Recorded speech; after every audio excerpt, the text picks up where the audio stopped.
മൂകാംബിക ട്രാവൽസിന്റെ 89ാം കാരുണ്യയാത്രയുടെ ഭാഗമായി ജില്ലയിലെ വിവിധ അഗതി അനാഥ മന്ദിരങ്ങളുടെ സേവന പ്രവർത്തനങ്ങൾക്കായി 100 രൂപ ചാലഞ്ചുമായി മൂകാംബിക ഒക്ടോബർ 1-ന് കാരുണ്യയാത്ര നടത്തുമെന്ന് ഭാരവാഹികൾ വാർത്താ സമ്മേളനത്തിൽ അറിയിച്ചു.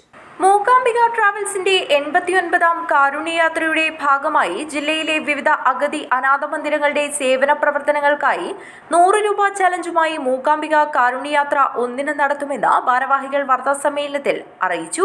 89ാമത് യാത്രയിലേക്ക് എത്തി നിൽക്കുമ്പോൾ ഈ പത്രസമ്മേളനം വിളിക്കാനുള്ള പ്രധാനപ്പെട്ട കാരണം എന്ന് പറയുന്നത് വയനാട് ദുരന്തം നമുക്കറിയാം, എല്ലാവർക്കും ഒരുപാട് ദുരിതങ്ങൾ സമ്മാനിച്ചതാണ്, ദുരിതങ്ങൾ ഉണ്ടായിട്ടുണ്ട്. അപ്പോൾ അതിനുശേഷം ഈ നാട്ടിൽ ലഭിക്കേണ്ടുന്ന എല്ലാ വിധത്തിലുള്ള സഹായ സഹകരണങ്ങളൊക്കെ വയനാട്ടിലേക്ക് പോയി. അപ്പോൾ അതുകൊണ്ട് നമ്മുടെ ചുറ്റുവട്ടത്തുള്ള ദുരിതം അനുഭവിക്കുന്ന രോഗികൾക്ക്, അവരെ പരിചരിക്കുന്ന അഗതി മന്ദിരങ്ങൾക്ക് സഹായം എത്താത്തൊരവസ്ഥയാണുള്ളത്.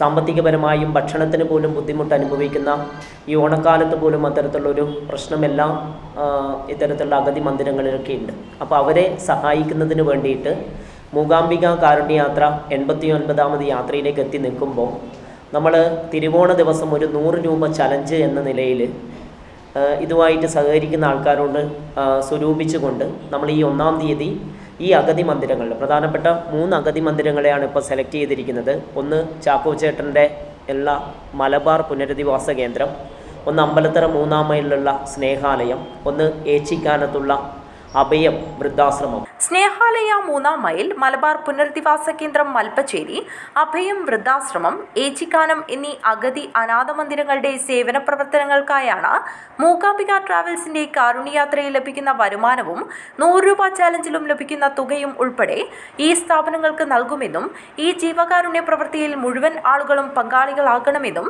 മൂകാംബിക കാരുണ്യയാത്രയുടെ കോർഡിനേറ്റർ ബാലഗോപാലൻ കക്കാണത്ത്, ഭാസി അട്ടേങ്ങാനം, സാമൂഹ്യ പ്രവർത്തക ദയാബായി എന്നിവർ വാർത്താസമ്മേളനത്തിൽ അറിയിച്ചു.